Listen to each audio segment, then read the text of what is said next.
को बहुत प्रिय है। तो जैसे हमारे भगवान शिव को जो प्रिय हो वो हम भेंट चढ़ाते हैं ना, तो हम राम राम राम राम जप करके उनको देते हैं, उसका फल होगा, शिव की प्राप्ति हो जाएगी।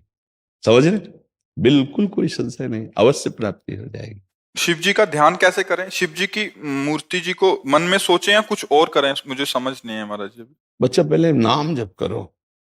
ध्यान का अधिकार एकाग्र और पवित्र मन में होता है। ना एकाग्रता है ना पवित्र मन है तो आंख मूंद के देखो, अंधेरा नजर आएगा ना। पहले नाम जप करो। प्रायः सत्संग में सुना होगा, हमने एक का नाम जप करो और नाम का ध्यान करो। अक्षर ब्रह्म है, जे ही नाम का रूप तो देखा नहीं है ना। जैसे प्रश्न हुआ ना कि क्या ध्यान करें, तो नाम है। जैसे राधा, हम अपने राधा राधा वही बार बार हमारे नेत्रों के सामने, वही हृदय में चल रहा, वही श्रवणेंद्रिय से सुन रहे। तो उसी राधा नाम में जो राधा रूप है वही प्रकाशित हो जाएगा। ध्यान नहीं करना पड़ेगा, अपने आप वो रूप प्रकाशित हो जाएगा। देखिए रूप नाम आधीना, नाम जब से रूप का प्रकाश होता है। और ऐसे अगर आपको ध्यान करना है तो भगवान विश्वेश्वर विश्वनाथ जी का जो स्वरूप है शिवलिंग, अब उसको छवि में देखिए और वही बार बार ध्यान करते राम राम जपिए।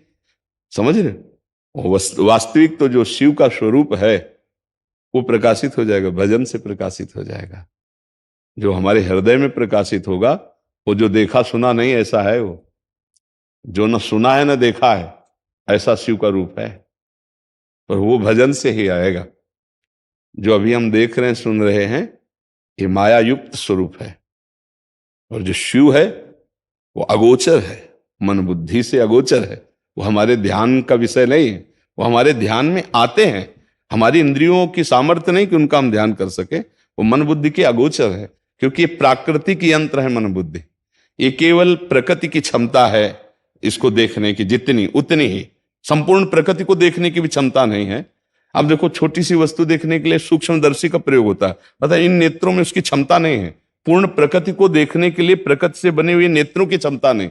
फिर जो प्रकृति से परे परमात्मा है उसको देखने के लिए वो कृपा करके नेत्र गोचर होता है, वो कृपा करके हमारी इंद्रियों में स्फुरित होता है, हमारे मन में स्फुरित होता है। इसलिए हमें लगता है खूब नाम जप करो, शास्त्र सम्मत आचरण करो। अगर ध्यान की प्रियता बहुत है तो नाम का ध्यान करो, ऐसा भाव नहीं बनता है तो भगवान शिव का जो विश्वेश्वर विश्वनाथ जी या भगवान महाकाल या जो भी भगवान के 12 ज्योतिर्लिंग हैं या और भी भगवान के स्वरूप हैं उनको देख करके भावना करो। तो चूंकि भावना शिव की हो रही अंदर से, बात वहां तो शिव है, ये बस इसी भावना से शिव का प्रकाश हो जाएगा। बस चलो, चल दो, तो यात्रा पूरी कराना उनका काम है। हम चल रहे हैं, हम भजन शुरू कर दें, ठीक है। राम का नाम जपते हैं तो फिर राम में वो राम राम ध्यान आ जाते हैं। आप ये समझ लो, अगर राम का नाम जप करते हो, शिव की प्राप्ति करना चाहते हो तो परसेंट होते हैं 100, हम 1000% करें शिव की प्राप्ति हो जाएगी। क्योंकि राम जी आपको शिव से मिला देंगे और शिव जी आपको राम जी से मिला देंगे।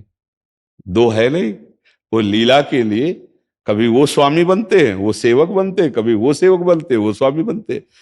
रामेश्वर की स्थापना करके आप आराधना कर रहे हैं और हनुमान जी बन करके आप आराधना कर रहे हैं। समझ रहे?